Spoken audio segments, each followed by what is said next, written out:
Assalamu alaikum and greetings from Australia. I'm Dr. Fatema Ashrafi, obstetrician gynecologist working in Australia, and I'm going to talk about COVID 19 and pregnancy today. Pregnancy is a time of great joy and hope for most women and their families.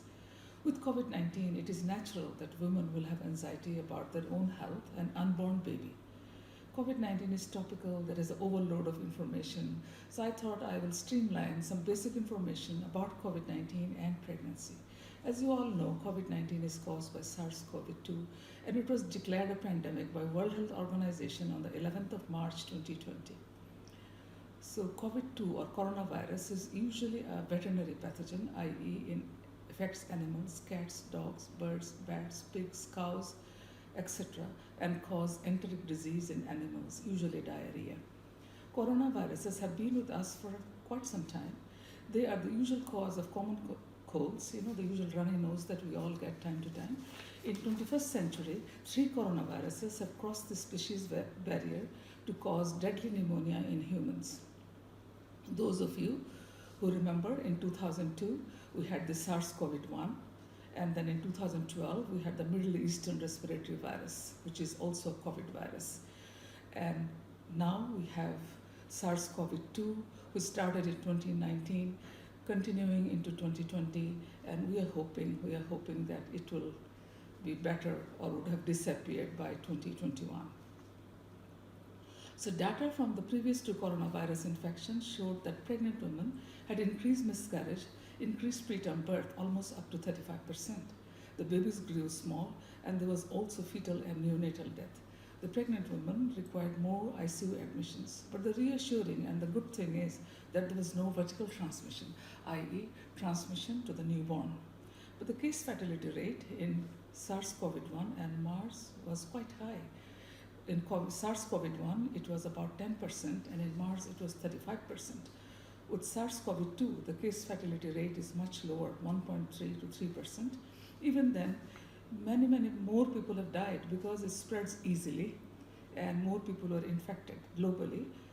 About 64 million cases infected with COVID-19 and more than 1.5 million deaths. In Australia, as of 1st December 20, there were 27,923 infections and 908 deaths.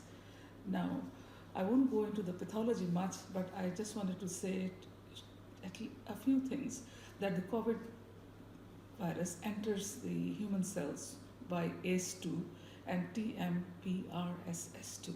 ACE2 is the enzyme or is the receptor responsible for control of blood pressure, and TMPRSS2 is essential in priming the SARS-CoV-2 protein for entry. I'm only mentioning it to explain why vertical transmission does not occur. Placenta does have some ACE2, but it does not have any TMPRSS2. That is why the placenta cannot get infected. So even if a mother has caught COVID-19, the virus cannot cross through the placental barrier to infect the baby. Also, COVID-19 has not been found in vaginal secretions or breast milk. We all know that COVID-2 mainly targets the respiratory system with severe pneumonia, ground-glass opacities, and acute cardiac injury. There are raised plasma cytokines which cause worsening of the disease activity. There is evidence that COVID-19 causes problems with blood clotting. 45% patients who died had widespread clots in lungs and in lung capillaries. These clots can damage lung, heart, kidneys, and can cause stroke. Till recently, all the data we had for pregnant women was from Wuhan in China and New York and Italy, which were hotspots for COVID-19. These data showed high incidence of preterm labor, and most deliveries were by cesarean section. Today, we have a much clearer picture compared to March this year, and a recent article published in the British Medical Journal gives an updated picture.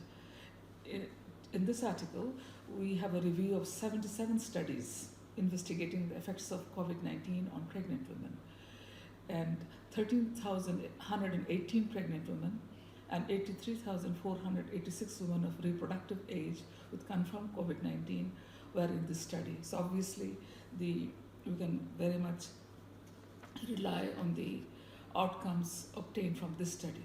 So the common symptoms in COVID-19 are fever 40%, cough 40%, and the lab findings show low lymphocytes and raised reactive protein.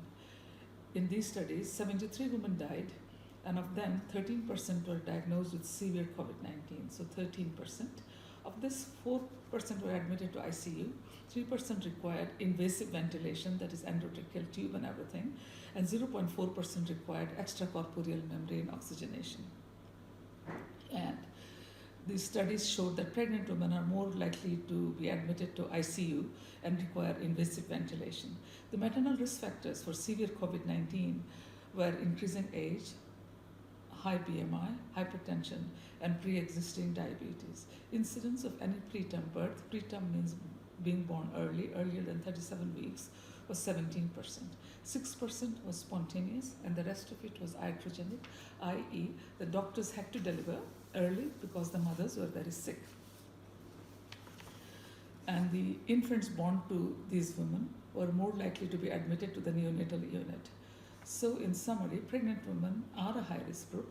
Any viral disease we know can be serious in pregnancy, such as the cytomegalovirus or the German measles, which is known as rubella.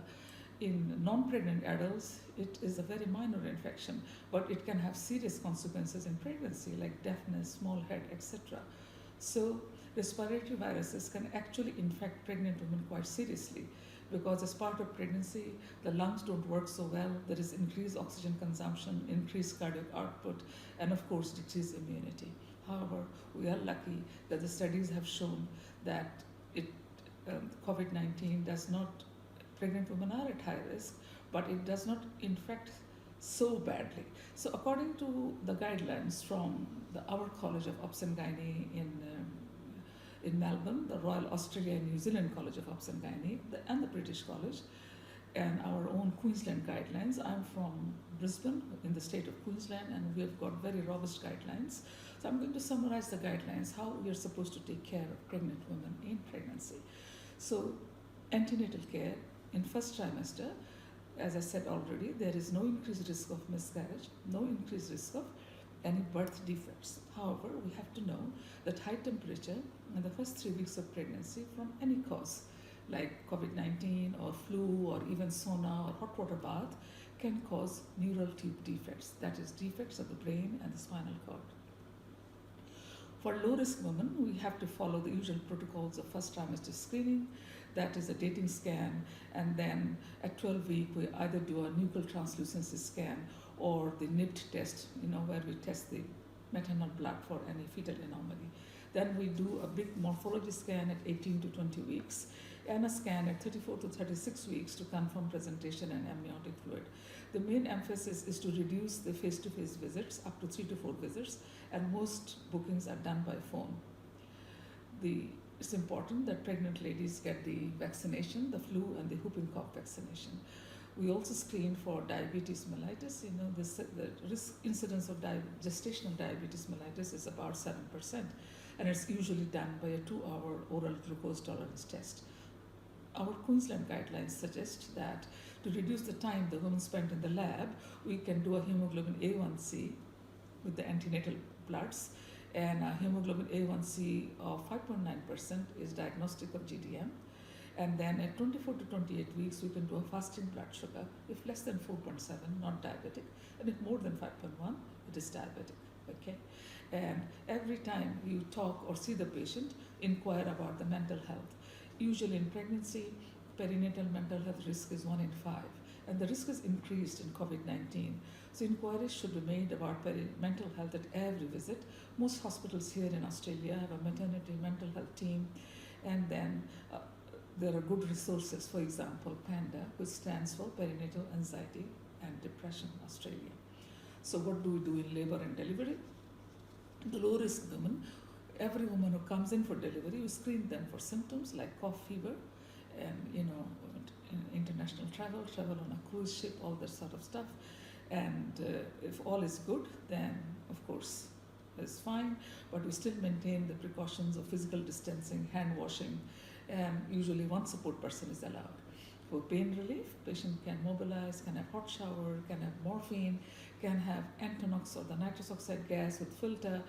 And if they want an epidural, we usually advise an early epidural to avoid emergency general anesthesia, which is aerosol generating.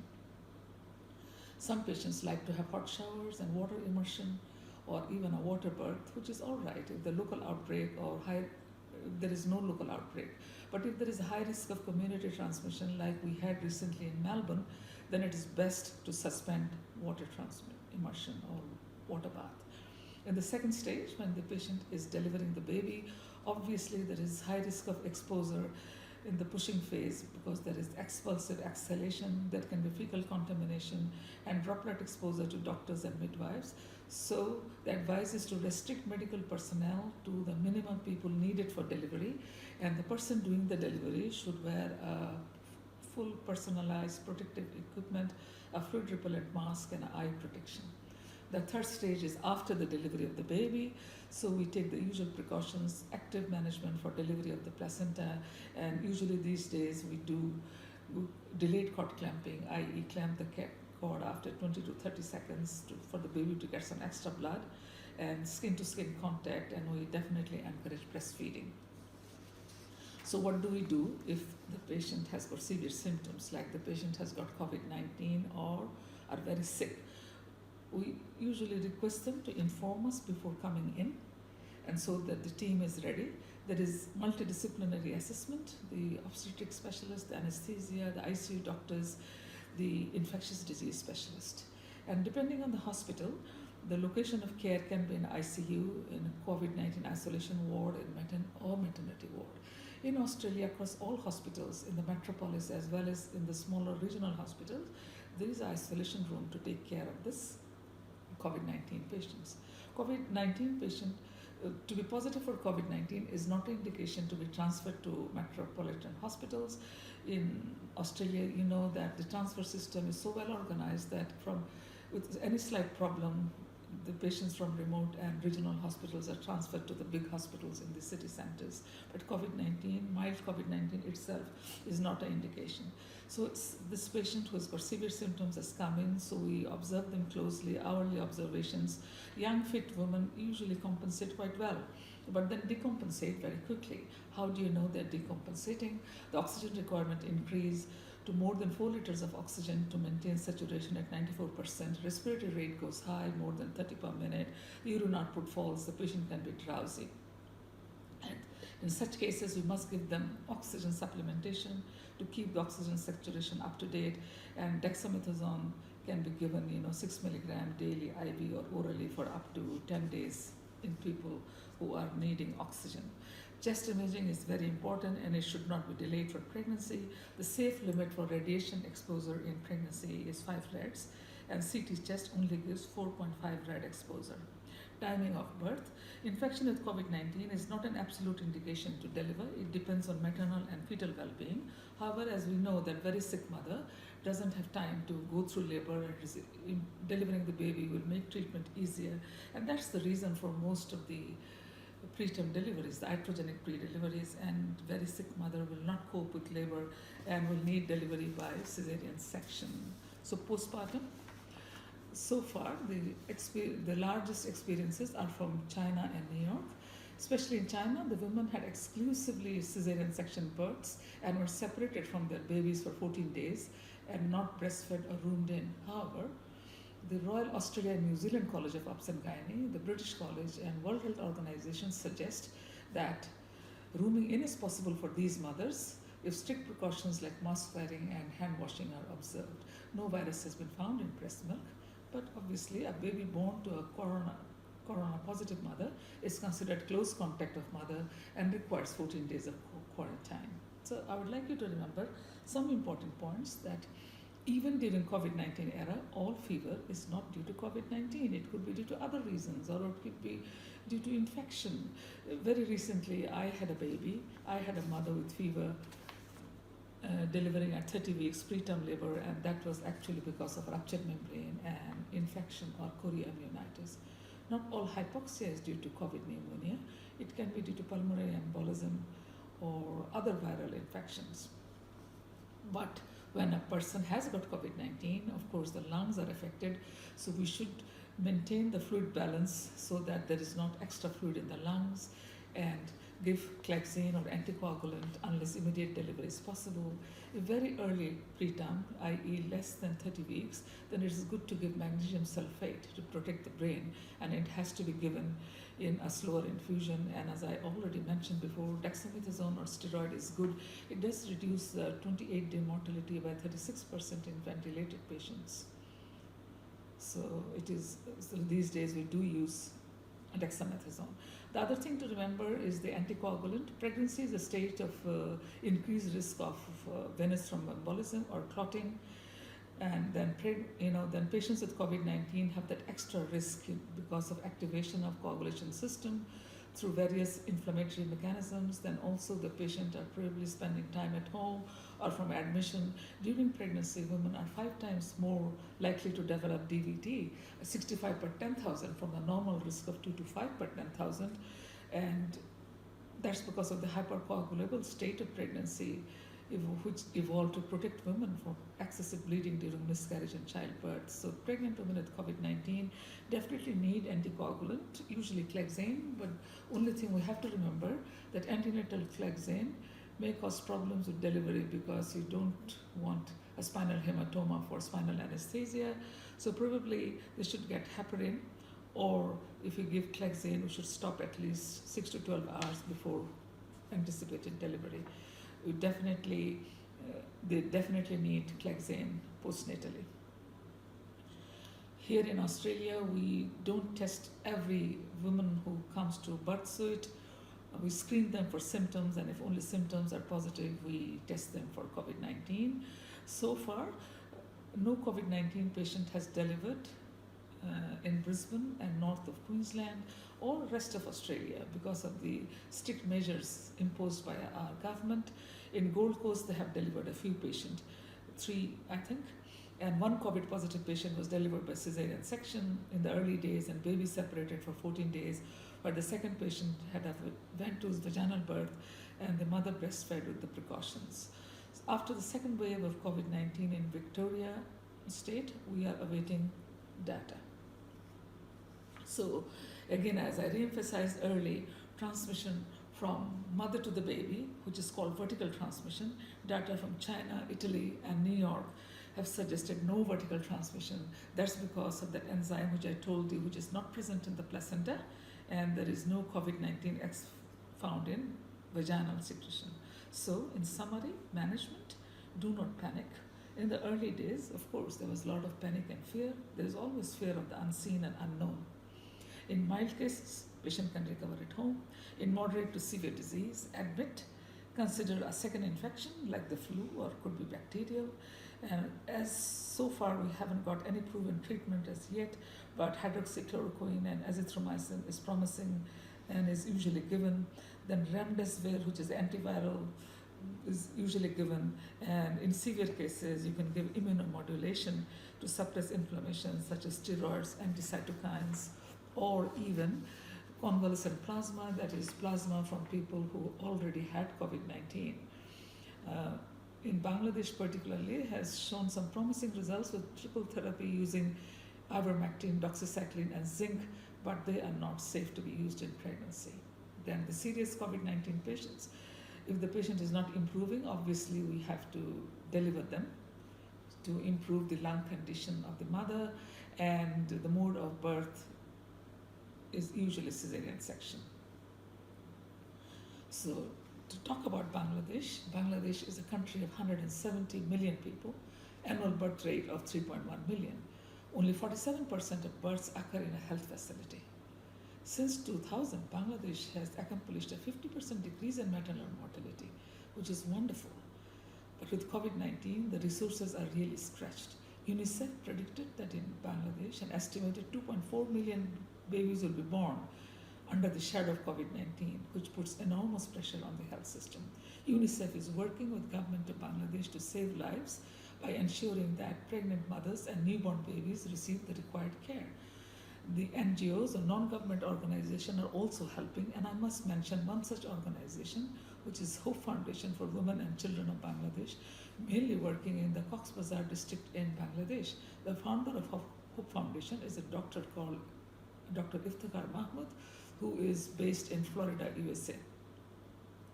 The foundation opened Hope Hospital, a 40-bedded maternity and fistula hospital in 2005 in Cox's Bazar. It has also opened a field hospital in the Rohingya refugee camp, giving maternity services to the Rohingya women. In April last year, 2019, 15 volunteers from Global Medical Foundation Australia partnered with Hope Foundation to provide medical and surgical care to Rohingya refugees and the local community in a week-long mission. And I was part of that mission, and I was impressed by the wonderful work the Hope Foundation is doing. So in Bangladesh, we do need to try and provide care along the RCOG and the RANCOG guidelines and emphasize using all methods of communication, social media, radio, television, word of mouth, to seek medical care early. We ask the women that if they live in affected or high-risk areas, or if they have fever, cough, or difficulty breathing, they should go to the hospital early. During the antenatal time, the pregnant women and their caretakers, in Bangladesh, often pregnant women don't make their own decision. Either the husband or the family makes the decision. Sometimes, in collaboration with the pregnant women, they should ask their midwife or doctor where is the safest place to give birth, and have a birth plan in place and make sure they get to the place in time. As I said, there is fear of the unseen. So in the early days, we did hear reports of pregnant women moving from hospital to hospital who were not taking the patients. Can you imagine how cruel it can be for a pregnant woman who is about to give birth to move from hospital to hospital, or to go from hospital to hospital and being refused admission? Thank God the situation is much better now, as I hear from our doctor colleagues who are working in Bangladesh. So breastfeeding is to be encouraged, and we should provide medical support, the usual immunization, and contraceptive advice to be continued after birth. So in conclusion, COVID-19 is a new virus that never existed before. It presents lots of challenges. In conclusion, COVID-19 is a novel virus that never existed before, and it presented countless challenging unknowns. The changes came at us swift and were frightening. Governments, businesses, NGOs, and individuals have scrambled to cope with chaos in the wake of COVID-19. In Australia, we have lockdowns, contact tracing, border closures, which were frustrating, but it helped us to contain the virus. And our leaders in every state and the federal government have been brilliant, updating us daily. Despite all the adversities, COVID-19 has been a blessing too. A small virus, which is 10,000 times smaller than a grain of salt, could cause such havoc. It has made us realize how large the world of God is, how humble we are in the universe, how quickly life can be taken away. It has made us pause and reevaluate, breathe deep, slow down, learn healthy habits, and have gratitude in our life with our hands frequently washed and our heart. Thankfully, great strides have been made in research, treatment, and vaccine development in the past 6 months. Britain has become the first country in the world to approve the Pfizer BioNTech COVID-19 vaccine for use, and it will be rolled out from early next week, from the middle of December. Scientists Shaheen and Özlem Tureki, 2 German Muslims of Turkish origin, have developed this vaccine, which will save the lives of so many people, and hopefully we'll be over the pandemic and normal life will resume. We have also learned to be technologically more savvy, more telehealth, more virtual wards. Even mental health services are trying virtual appointments. All of us are getting better with online meetings, and health professionals are supporting each other through their uniquely shared COVID-19 experience. But you have to remember, it's a new disease. We do not know many effects as yet. So friends and colleagues, we still have to practice the universal hygienic precautions, and we can take care of ourselves, and please take care of yourselves too. We can only look after our patients if we first take care of yourselves. So friends, wish you a happy and healthy, COVID-free life for the future. Thank you.